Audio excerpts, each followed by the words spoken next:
What's going on with Flex's batteries? Are they still good? What do you do if you find an old battery? How do you know if you have a bad battery? And do I still recommend Flex? All that coming up right now. First off, how do you know if you have a bad battery? This is what a new battery looks like.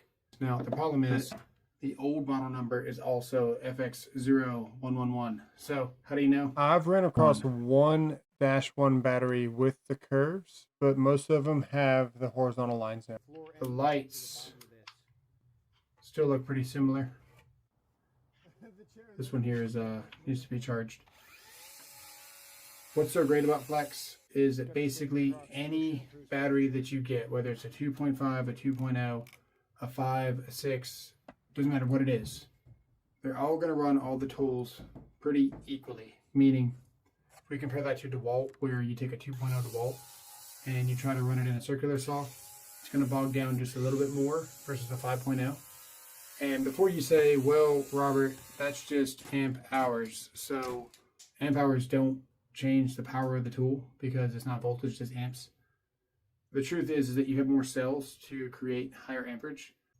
The nominal voltage is 20 volts on a DeWalt, but when you pull the trigger, they go down to about 17 to 18 volts. You check the voltage on an M18 battery, it's going to say 20. Pull the trigger, voltage goes down. Same thing is true on Flex.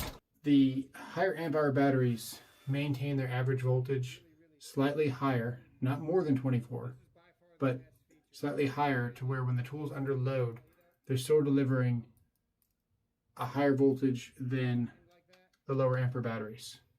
And that's why the more amps, the better off you are on your power tools.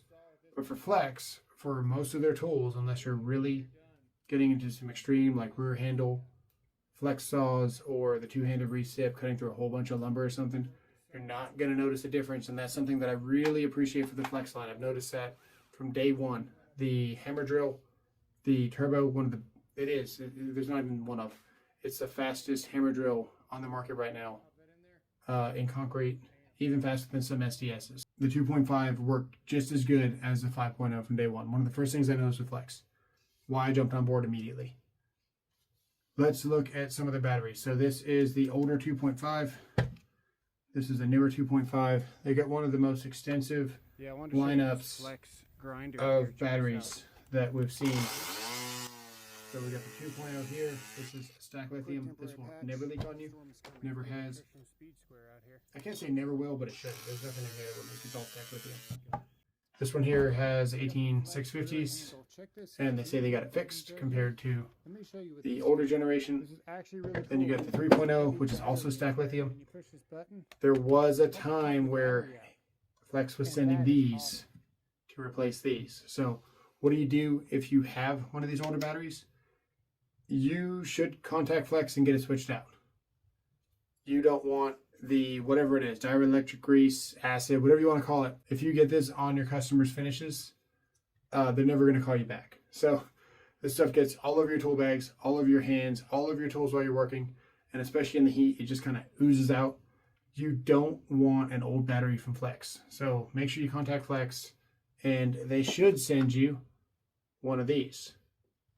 Now, do I still recommend Flex? Yes, for all those reasons mentioned below, but really still because they have still today the best hammer drill on the market, the fastest hammer drill, the fastest drill in general. The turbo mode is awesome. The quick eject Flex is still very good 3 years later.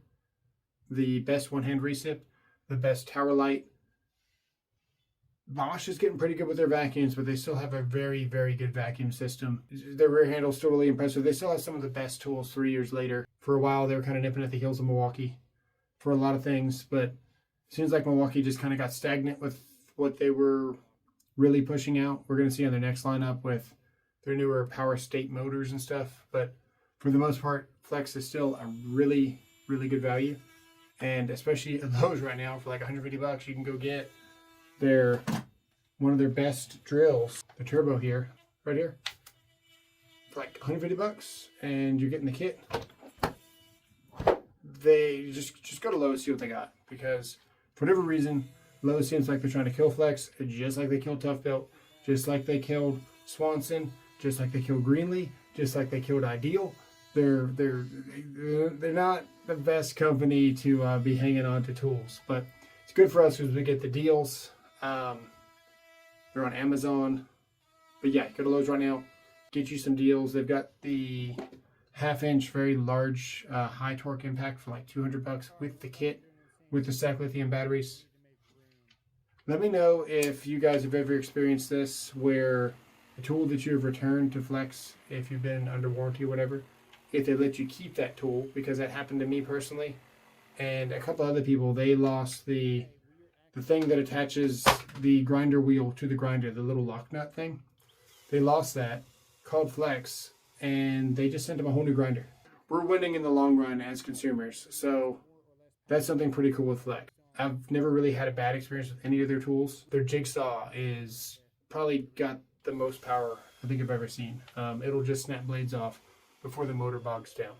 All right, so we're cutting this really stupid thick metal with this jigsaw. Look at that.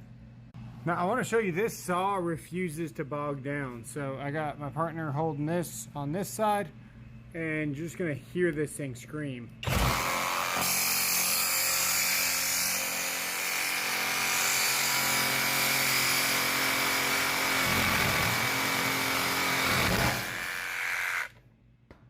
Nah, I broke the blade. All right, we're gonna finish off with the recip or the grinder, but yeah, this thing does not ever bog down, as you can see. And yes, I was wearing protection. For all the keyboard warriors wondering, you know, oh, you're just not using it right, let me show you. Yeah, so the blade got caught in there at some point. The vacuum itself has a pre-filter. I sucked up all that sheetrock dust the other day live, and when I took that vacuum apart, it was all collected in the bag, because the vacuum itself actually has Flex bags. So if you guys don't know and you have the vacuum, go get the Flex bags from go get the Flex bags, order them at Lowe's or get them online or whatever. And the sheetrock dust doesn't even touch your filter. I've cleared a 4-inch planer, like a thickness planer, with picket fence cedar, and that vacuum will clear a 4-inch or 3-inch line. I mean, completely. Usually you need dust extractors to do that. The stuff is just off the charts good. All my experiences have been good with Flex. I've had a couple of leaking batteries, but honestly, I really feel like my first Flex batteries didn't leak, and then as time went on, kind of the middle of the road, aged ones started leaking. All my original ones never had any issues. I might have gotten lucky. What was your experience below? Did your original Flex batteries leak? I've had this stuff since April of, was it 22 when it came out? 21? So the biggest takeaway here is that not all of the fixed batteries are going to be the horizontal lines. A few do have the curves that I've ran into, but if you don't have Flex batteries with stacked lithium, make sure that they at least have a -1 at the end of them.